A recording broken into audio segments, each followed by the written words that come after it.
Hi hello, ഇന്നത്തെ recipe എന്ന് പറയുന്നത് ഒരു അടിപൊളി ബീഫ് വരട്ടാണ് കേട്ടോ. ധാരാളം ചെറിയുള്ളി വേണം, കുറച്ച് വെളുത്തുള്ളി വേണം, കുറച്ച് ഇഞ്ചി വേണം, പച്ചമുളക് എല്ലാം വേണം കേട്ടോ. മല്ലിച്ചപ്പ്, കറിവേപ്പില എല്ലാം വേണം. ചട്ടി അടുപ്പത്ത് വെക്കുക. എണ്ണ ചൂടായതിനു ശേഷം നമ്മുടെ ഉലുവ കുറച്ചിട്ടിട്ട് ഒന്ന് ചൂടാക്കിയെടുക്കണം കേട്ടോ. ഈ ഉലുവയുടെ ഫ്ലേവർ ബീഫ് വരട്ടിന് നല്ലൊരു അടിപൊളിയായിരിക്കും കേട്ടോ.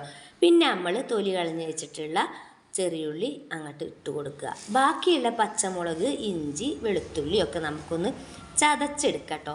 എന്നിട്ട് ഇതിലേക്ക് കുറച്ച് 2 തക്കാളിയും മല്ലിച്ചപ്പും കറിവേപ്പിലയൊക്കെ ഇട്ട് ഇളക്കിയതിന് ശേഷം നമ്മളെ ചതച്ച് വെച്ചിട്ടുള്ള മസാലയും ചതച്ച് വെച്ചിട്ടുള്ള സാധനങ്ങളും പിന്നെ നമ്മളെ പൊടികൾ, മല്ലിപ്പൊടി, മഞ്ഞൾപ്പൊടി, ഗരം മസാല, മുളക് പൊടി, ഉപ്പ് ഇതൊക്കെ ഇട്ടിട്ട് നന്നായിട്ട് ഇളക്കി കൊടുത്തതിന് ശേഷം നമ്മുടെ ബീഫ് കഴുകി വൃത്തിയാക്കിയതിട്ട് നന്നായിട്ട് ഇളക്കി കൊടുക്കുക. കുറച്ച് വെള്ളം ഒഴിച്ചു കൊടുക്കുക കേട്ടോ. കുറേ വെള്ളം ഇതിൽ നിന്ന് ഇറങ്ങി വരും. എന്നിട്ട് നമ്മുടെ പാകത്തിന് വേവിച്ചെടുക്കുക. ഒരുപാട് വെള്ളം ഒഴുക്കി ചാറാക്കരുത്. ഒരു ബീഫ് വരട്ടാണ് നമ്മൾ ഉണ്ടാക്കാൻ പോണത് കേട്ടോ. അപ്പോൾ ഇത് ഇളയ ഇറച്ചി ആയതുകൊണ്ട് കുറച്ച് വെള്ളം മതി കേട്ടോ. അപ്പോൾ അത് ഞാൻ വെള്ളമൊക്കെ പാകാക്കി തീ കത്തിച്ച് കൊടുക്കുന്നുണ്ട്. നിങ്ങൾക്ക് വേണമെങ്കിൽ ഇത് കുക്കറിലും ഉണ്ടാക്കാം. കുക്കറിലാണ് ഉണ്ടാക്കണമെന്നുണ്ടെങ്കിൽ വെള്ളം കുറച്ച് ഒഴിക്കണം കേട്ടോ.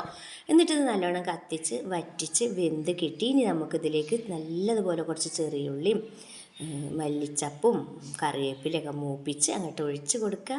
അടിപൊളി ടേസ്റ്റ് ആവും.